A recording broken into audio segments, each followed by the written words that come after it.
What's up, fight fans? This is Kurt DeVille with Counterpunch Boxing News, and I have some new news concerning Jarrell Miller.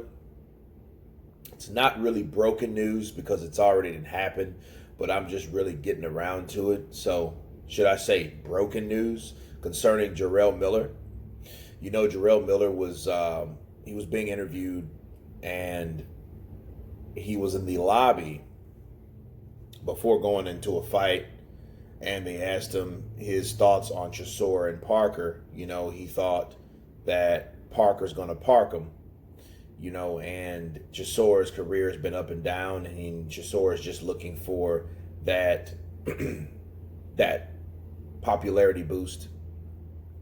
And he also mentioned Eddie. That's why Eddie wasn't so concerned about it, simply because he knew it wasn't what everyone thought it was. So, but he thinks Joseph Parker was going to spark him, or should I say park him. So, and then they asked him, well, do you want the winner? And he was like, no, not yet. He's my dude or whatever. Which, you know, I look at that as another like refusal to call out proper opposition.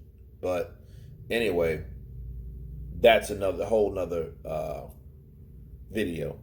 The video I wanted to focus on was the fan. You know, he was drunk. You could tell he was drunk and he was belligerent. And I know that any drunk person that's belligerent could be, you know, obnoxious. And Jarrell Miller showed zero tolerance for him. You know, he was like, hey, have respect. Because the dude was throwing selfies, but then talking shit at the same time. And I think that angered Jarrell Miller on top of what he was saying. You know, so you failed the drug test, you know.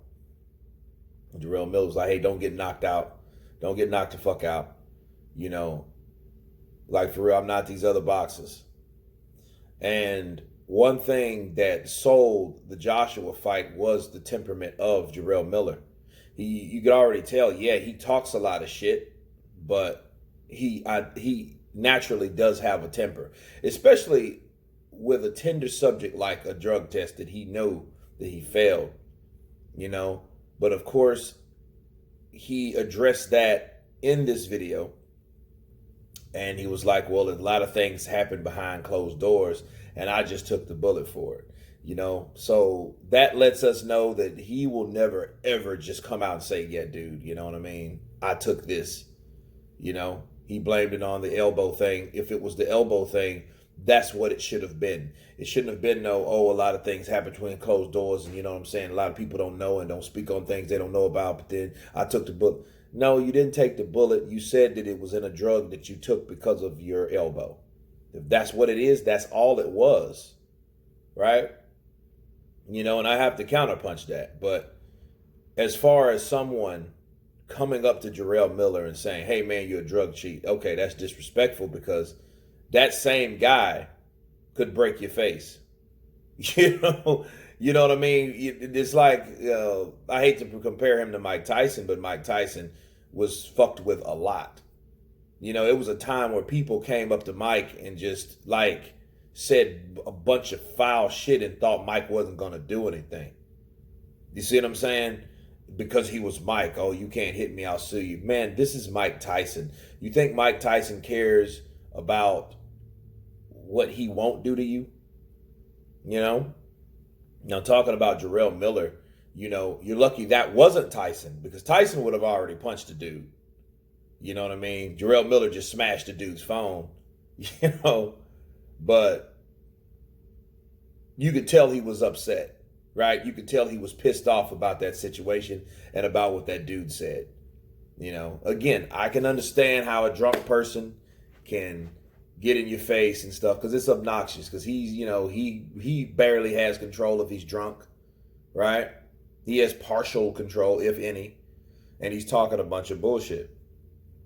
You know, so I think Jarrell Miller actually handled that quite well. You know, I mean, he's not a Conor McGregor, so it didn't go viral or nothing like that. You know what I mean? And he, you know, in his big payday, he missed out on for doing drugs, so he didn't really have anything to sue him for. You know what I'm saying? So, but it just shows you, you don't go up to these professional fighters and these guys, and expect these guys to be to act like celebrities. They're fighters at the end of the day. And people need to understand that. And Jarrell Miller is another fighter. Regardless of how you feel about him, he's still a fighter. And before a boxer, he was a kickboxer. So and then he's a Brooklynite on top of that. So you got the brash upbringing of Brooklyn, then a kickboxer, now a boxer, and you don't expect this dude to retaliate in any kind of way when coming to him about something that I know that he's been approached with time and time again. But anyway, that's my counterpunch on that. You guys tell me what you think. I will leave the link of the altercation below, and you guys tell me what you feel about that particular video. Of course, please subscribe, and you guys been Counterpunch. Peace.